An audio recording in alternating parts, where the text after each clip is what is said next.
Hoy vamos a conocer a un abogado que se transformó en abogada. Un varón que estudió en el liceo militar, que a los 50 se convirtió en mujer. Una historia y una actitud ante la vida que tal vez nos permitan hablar sobre libertad y expresión, sobre medio ambiente y democracia, sobre política y poder. El doctor Christian Hendrikse, casado, 3 hijas, ha sido un abogado importantísimo en muchos conflictos sociales y ambientales patagónicos. Fue abogado e integrante de la Asamblea de Vecinos Autoconvocados de Loncopué, Neuquén, y de la comunidad mapuche Mellao Morales. Mapuches y criollos, por primera vez en la historia de la región, coordinaron sus acciones y lograron detener no a una corporación minera, sino a 2. Una canadiense primero y una china después. Sufrieron represiones, pero siguieron adelante. Aunque les pese a estos gobernantes, estamos en las rutas, estamos en la calle, estamos en las escuelas donde nos reunimos, en los salones parroquiales. Las presentaciones del doctor Hendrikse ganaron todas las instancias judiciales. Pero además, esa asamblea logró poner en marcha un mecanismo democrático que prácticamente jamás se usa en el país: la consulta popular. Gracias a eso, el 82% de los votantes de Loncopué rechazó la megaminería a cielo abierto con cianuro, explosiones y otros de los llamados avances tecnológicos. El doctor Christian Hendrikse continuó su carrera profesional en otras localidades, pero hace 2 años realizó un anuncio a sus familiares y amigos. Decidió cambiar de género. Ahora Christian es la doctora Cristina Montserrat Hendrikse. Está entablando una batalla legal por el cupo trans y es una referente legal en casos de violencia contra las mujeres. Sigue casada con la misma esposa de siempre, Lili. Y hoy Cristina llegó a este programa para ayudarnos a pensar qué es la política. Cristina, bienvenida. Muchas gracias. ¿Qué es la política? ¿Qué es la política, no? Bueno, la definición tradicional, académica del griego polis, ¿no? Lo público, el asunto público. Generalmente lo asociamos a los partidos, a la política partidaria. Pero en realidad la política está en todo, ¿no? Somos animales políticos, decía el filósofo griego, y todo lo que hacemos es político, todo lo que hacemos tiene una repercusión pública. Todas las decisiones que tomamos están vinculadas a nuestra relación con lo político. Robinson Crusoe no existe. Y vemos en la película El náufrago de Tom Hanks que él necesariamente se tiene que inventar otro ser humano, que es Wilson, ¿no? La pelota que lo acompaña y él la humaniza, ¿no? No podemos vivir totalmente solos y relacionarnos con los demás es política. Estuviste de manera no desde la política tradicional, pero sí involucrada en casos que tienen que ver más con la política tradicional, ¿no? De tener a corporaciones, por ejemplo. ¿Cómo ves cuánto de político hay en eso en relación con tu cambio de identidad sexual? O, bueno, después me vas a contar bien eso. Porque... Sí, en realidad no sería un cambio, ¿no?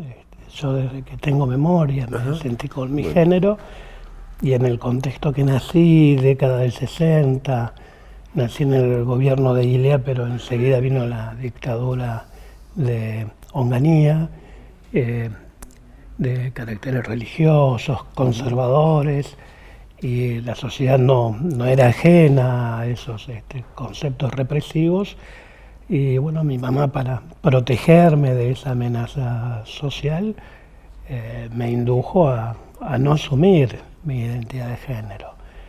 Y me acomodé a esa situación. Las que nos acomodamos pudimos sobrevivir, las otras quedaron en el camino. Y bueno, llegada ya mi adultez y habiendo fallecido mi mamá, empezó a aflorar nuevamente, ¿no? Esa identidad.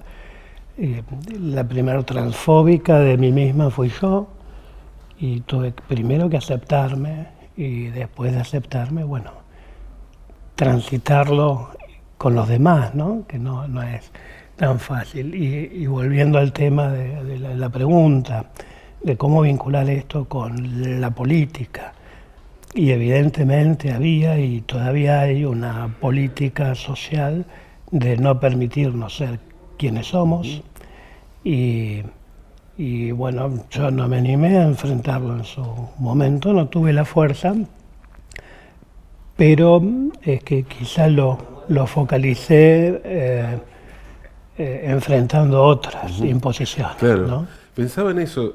¿Es más sencillo, o fue más sencillo para vos enfrentar a dos corporaciones de megaminería que enfrentar Totalmente. tus propios... Sí, totalmente, es más fácil. Tuvimos procesados y judicialmente en procesos penales, acusados de cortes de ruta y otros delitos, y es más fácil enfrentar al juez externo que al juez interno, ¿no? ¿Cómo fue? Vos decís que desde chica sentías esta identidad de género. ¿Cómo fue que un día dijiste, bueno, basta, y asumiste tu identidad? Y no fue de un día para otro, ¿no? No es que un día te despertás y decís, bueno, hoy soy Cristina, chao, se murió Cristian y de golpe cambias. Es todo un proceso, una lucha interna. Te van apareciendo cosas que vas sintiendo, necesidades de expresarte de determinada manera, y son avances y retrocesos. Yo vivía en Loncopué y tengo una hija en Buenos Aires, entonces venía a Buenos Aires a verla y me compraba mi ropa, la usaba y después la escondía y a veces tiraba todo, ¿no? Con el costo económico, y después volver a comprar otra vez porque no se puede ir contra uno mismo. Claro. Ahora, cambiaste tu identidad de género, pero no la identidad sexual. ¿Esto cómo es así? Claro, a veces se confunde identidad de género con orientación sexual. La identidad es como vos te autopercibís frente al mundo, que puede ser, bueno, generalmente lo remitimos al esquema binario, hombre-mujer, te sentís hombre, te sentís mujer. Puedes sentirte neutro, asexual. Cada persona es una identidad de género distinta. Somos más de 8.000 millones de personas en la Tierra, y hay más de 8.000 millones de identidades de género. Y otra cosa es la identidad sexual, la orientación sexual, que es lo que te trae, en términos más claros, lo que te calienta. Que te calienta un hombre, te calienta una mujer, te calientan los dos, o no te calienta ninguno. Claro. Y también con las variaciones, no todo es igual, no todas las personas heterosexuales les gusta hacer lo mismo, ni a una misma persona un día les gusta una cosa y a la semana está esperando otra, y está esperando que su pareja sexual averigüe sin preguntar qué es lo que una quiere, ¿no? La orientación tiene que ver con el deseo y la identidad con tu autopercepción. A veces se identifica, o sea, si es traba es puto. Claro. ¿No? ¿Y a vos te calienta una mujer? Digo. A mí sí. ¿Con quién estás casado? Con mi pareja. Claro, ¿Cómo sí. fue esa...? También otras, pero no se lo digan. No. No, Claro. claro. Se edita, todo esto se edita. Sí, está bien. ¿Cómo se recibieron, cómo recibió tu pareja en esa intimidad? ¿Tuvieron que atravesar una reinvención de la pareja? Sí. Primero fue mucho miedo al rechazo, ¿no? Miedo a romperla, que esto signifique romper la relación. Entonces fui probando de a poco, dando señales, ¿no? Dejándome el pelo largo, dejándome los rulos, arreglándome las cejas, las uñas, cambiando el color de ropa, aros. Y bueno, no sé si mi pareja no lo miraba o no lo quería ver, hasta que la hija le dijo un día, Cristian, maní con pollera. Estaba notando ella el cambio, bueno, hasta que llegó el momento de ir hablando a poco, y sí fue traumático, ¿no? El tránsito. Y es traumático porque muere una persona, nace otra, pero hay una persona que muere. Y hay que hacer el duelo también de eso, y hay que entender a la otra parte. No se le puede exigir a la otra parte que te conoció siempre de una manera que de golpe te diga, bueno, lo borro y te acepto a vos.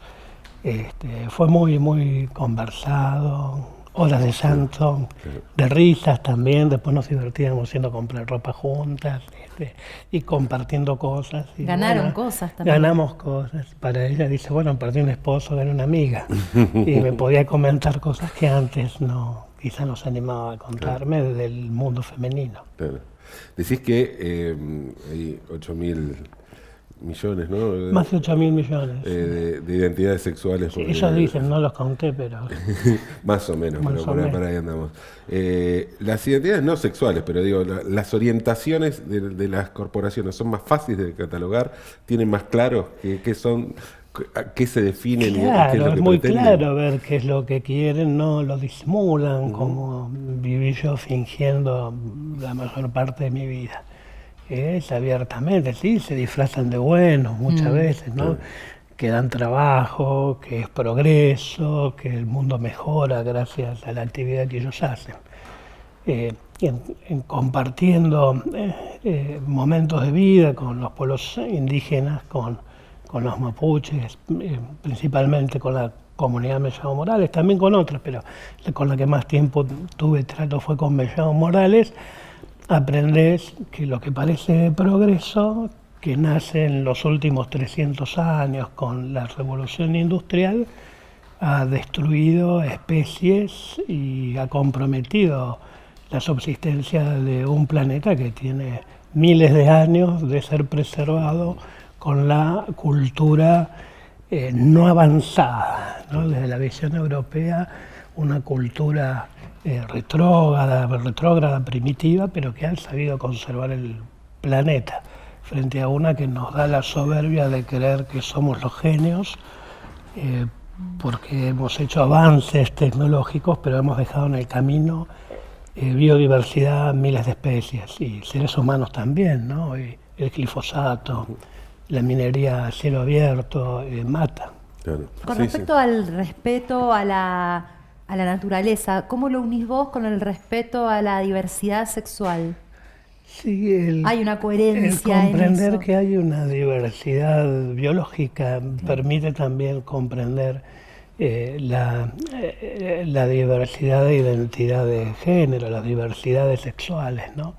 Que somos todos diversos y que eso enriquece, no se puede poner en cajita a todos los seres humanos. No se puede hacer géneros transgénicos, ¿sí? Transgénero, pero no transgénico, donde en el laboratorio vos inventás, no sé, una soja que resista esto y lo otro, que no se pueda reproducir, así la comercializo. Somos diversos, los seres humanos, de la misma manera que es diversa la naturaleza. Quizás se enojen algunos religiosos, ¿no? Pero estamos hechos a imagen y semejanza de Dios, según las creencias. Así que bueno, Dios también es diverso. Así será Dios, claro. Claro. Cris, viste, en la dictadura se cantaba libertad a los presos por luchar. Hoy en Argentina, por ahí tenemos que cantar libertad a las presas por besar. Sí. Contame un poco sobre el caso de esa chica presa, que tiene prisión preventiva por... hoy salió justamente hoy día del orgullo, del aniversario Sí, de Stonewall. Resulta sorpresivo que el Poder Judicial avale una actitud autoritaria de un funcionario público como lo es un policía, que él considera que está prohibido besarse, ¿no? El funcionario está para hacer cumplir la ley, no lo que a él le parece. Y no hay ninguna ley que diga que no te puedes besar, no hay ninguna ley que prohíba el amor. Ganas no le faltan a muchos, ¿no? Pero la ley no existe y todo lo que no está prohibido está permitido. Y esto los funcionarios deberían conocer un mínimo de derecho constitucional, un mínimo de derechos humanos. Y ellos solo están para reprimir las conductas que están prohibidas. Tienen que estar claramente descrito qué está prohibido y qué no, para que uno sepa qué es lo que hace y qué es lo que no le conviene hacer. Besarse no está prohibido, y mucho menos besar a tu esposa, como es el caso de esta chica. Entonces, un policía ve a una pareja lesbiana besándose, él cree que está prohibido, tiene esa convicción y actúa y va y lo reprime. La persona cercenada de su derecho, tiene derecho a besarse con la persona que ama, se resiste frente a esa actitud ilegal, injusta. La autoridad deja de ser la autoridad, porque la autoridad es para hacer cumplir la ley. Si te saliste de la ley, ya no sos autoridad. Si viene un policía con su órgano masculino afuera exigiéndome que se lo bese, ¿cómo no me voy a resistir? Ya no es la autoridad. Esta chica se resiste.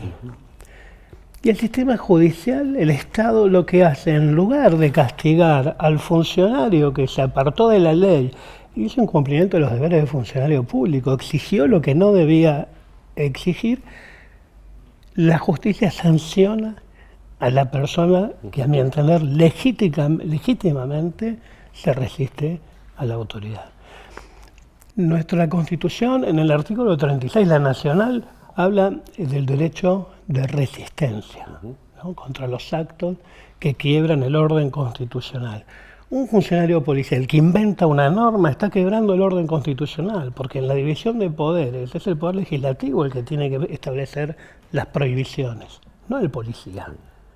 Entonces yo tengo derecho de resistirme, ya sin ir a Henry David Thoreau, que directamente habla del deber de la desobediencia civil, que ya no es un derecho, sino que como ciudadanos, que esto que es la política, nuestro compromiso con el mundo social, la obligación de resistirnos frente a la injusticia, frente a la ilegalidad.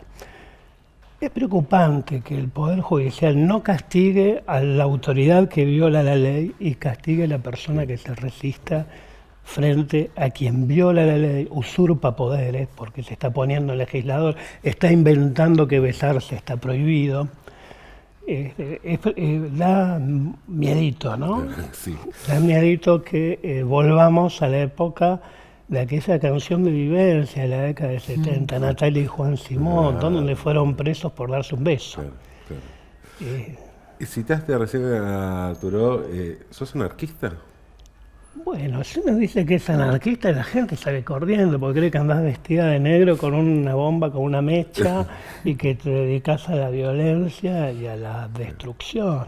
Y si decís libertario, que era el término que se usaba a principios del siglo XX y ahora te confunden con Milei. Claro. Entonces, no te queda mucho espacio para buscar una etiqueta que más o menos pueda explicar con una palabra qué es lo que pensás. Mis ideas se pueden llegar a tener afinidad con una corriente del anarquismo no violento. Entiendo que el anarquismo es libertad. El anarquismo es la máxima difusión de poder posible, que todos seamos iguales y que todos podamos decidir. Y la violencia es todo lo contrario a eso, es imponerle al otro tu idea mediante una coacción, mediante la fuerza. Vos trabajás, Cristina, por el cupo trans, Sí. por el cumplimiento del cupo trans. ¿En qué situación está el cumplimiento? Sí, en la Ciudad de Buenos Aires hay una ley que establece la obligación de considerar un porcentaje, el mismo que se considera para las personas con discapacidad. Hay una ley de cupo para personas con discapacidad que también tuvieron que ir a la justicia para que la ciudad lo reglamente. Y esta ley que está en la ciudad, que exige un 5% de cupo trans, de cupo laboral trans en los tres poderes, no está reglamentada. Yo no fui contra los tres poderes, fui en una acción colectiva. Primero le solicité al Consejo de la Magistratura, que es quien regula el ingreso de los funcionarios al Poder Judicial, como mi profesión es abogada. Digo, bueno, yo tengo derecho a ejercer los cargos públicos de mi país. Es un derecho humano, están en muchas convenciones de derechos humanos, y entonces pido que se reglamente el cupo trans en el Consejo de la Magistratura. Después de un largo procedimiento administrativo lo deniegan y eso lleva a que inicie una acción colectiva. La acción colectiva significa que no es solo para que Cristina se vea beneficiada con la ley, sino que todo el colectivo trans sea beneficiada. Y bueno, se dictó una medida cautelar obligando al Consejo de la Magistratura a reglamentar el cupo. El juicio sigue y estamos cerca del vencimiento del plazo para que el Consejo de la Magistratura cumpla esta orden, que dudo que lo haga sin tener que exigir algún esfuerzo procesal para lograrlo, ¿no? Cris, hablabas antes de cuánto más fácil te fue enfrentar a las corporaciones que tus propios miedos. ¿Y qué pasa con la gente que estaba en la asamblea? ¿Cómo tomó este cambio tuyo? Sí, yo, bueno, con la asamblea está a 1.600 kilómetros de acá y no he tenido un contacto físico directo, pero con muchos integrantes de la asamblea me han manifestado su solidaridad, su aprecio, y también les ha chocado, obviamente. Como alguien que era tan malo, me imagino, claro, alguien que era un cowboy, y ahora... Cris, sí. y para cerrar, ¿es posible transformar la realidad política desde la intimidad de las relaciones sexoafectivas? Sí. Más que posible, yo creo que es necesario, ¿no? Desde ahí, si no vamos cambiando nosotros, si no nos sinceramos con nosotros mismos, se complica un poco pelearle otras mentiras, ¿no? Gracias, Cris. Muchas gracias. Esto es la política.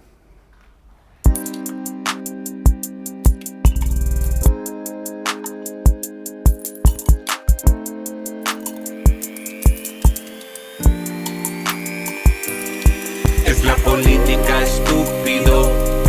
Es la política estúpida. Es la política estúpide. Es la política. ¿Sabías que en la ciudad contás con 14 polideportivos con más de 68 actividades gratis para todas las edades? Chatea con la ciudad y conocé las disciplinas a las que podés sumarte y cómo hacerlo. Vamos, Buenos Aires. Si te discriminan. Si te liquidan mal los impuestos o te sobrefacturan. Si te limitan el acceso a medicamentos o a tratamientos médicos. Si una fuerza policial te detiene o requisa injustamente. Si ves que los espacios verdes están deteriorados. O si en definitiva el Estado o los privados no respetan tus derechos, tenés quien te defienda. Defensoría del Pueblo de la Ciudad Autónoma de Buenos Aires.